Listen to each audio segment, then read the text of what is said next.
Hi, my name is Annie Picard. I wrote a book called Kuekuatsheu, Tutak Assinu. Kuekuatsheu creates the world.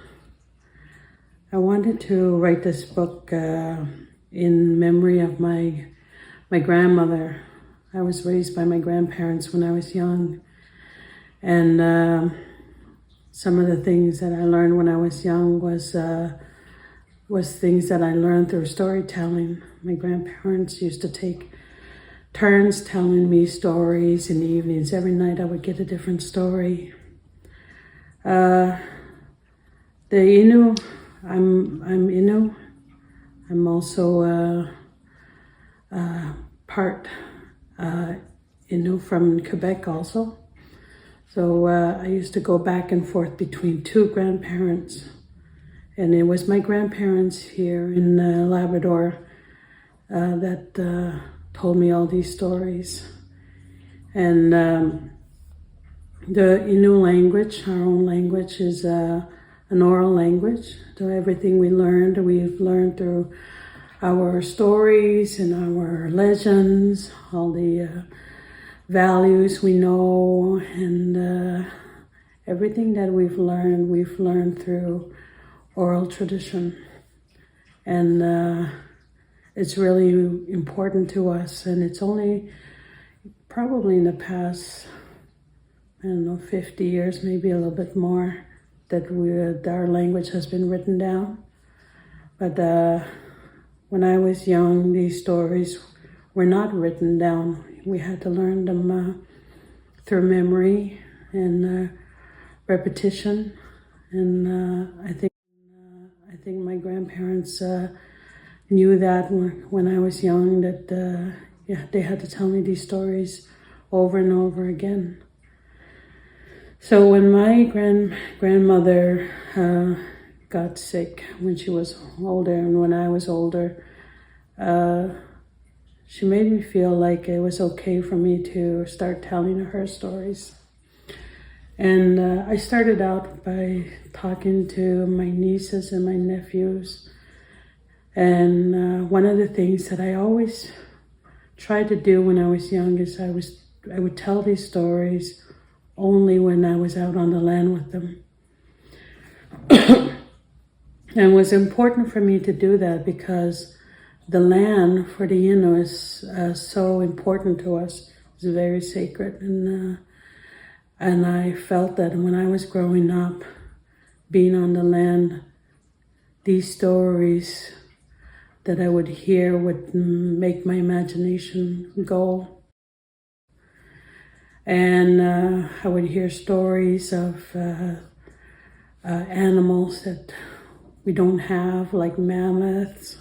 I would hear stories about how the relationship with the animals and the human beings were so interconnected, and it was almost like the animals and the Innu people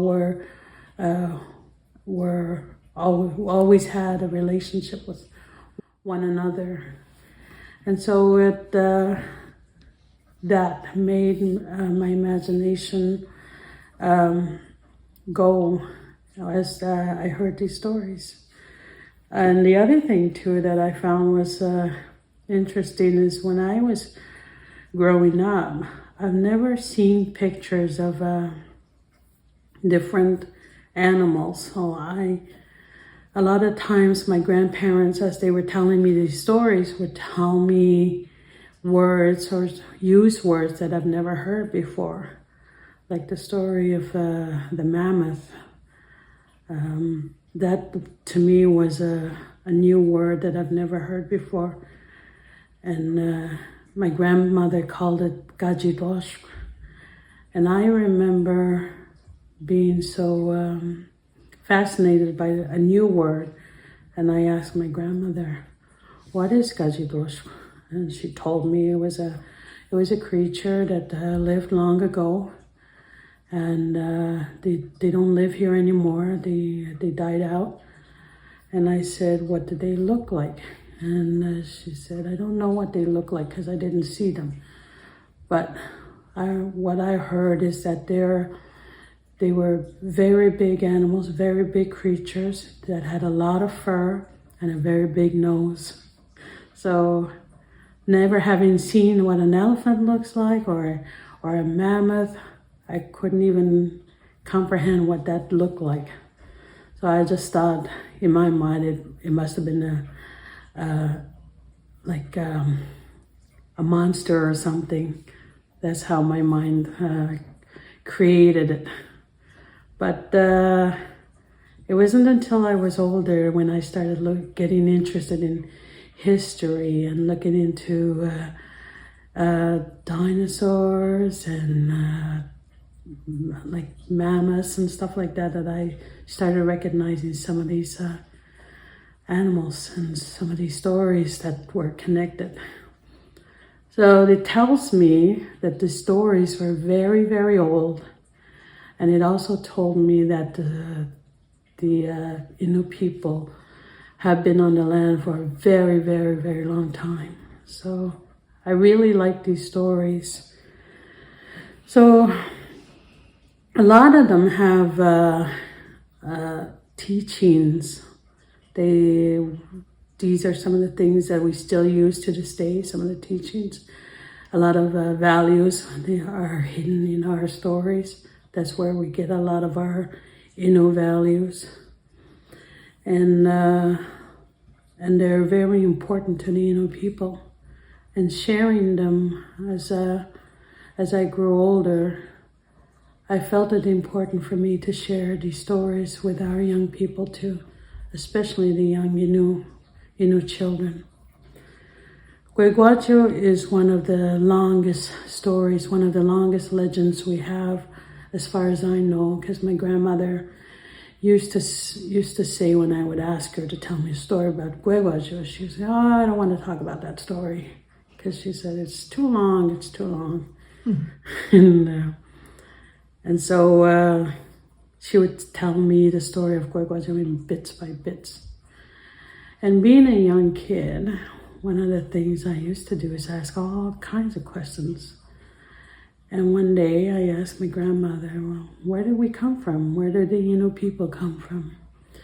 And that's when she told me the story of Kuekuatsheu and how he created the earth, the world. He is also known as a very wise animal, but also a trickster.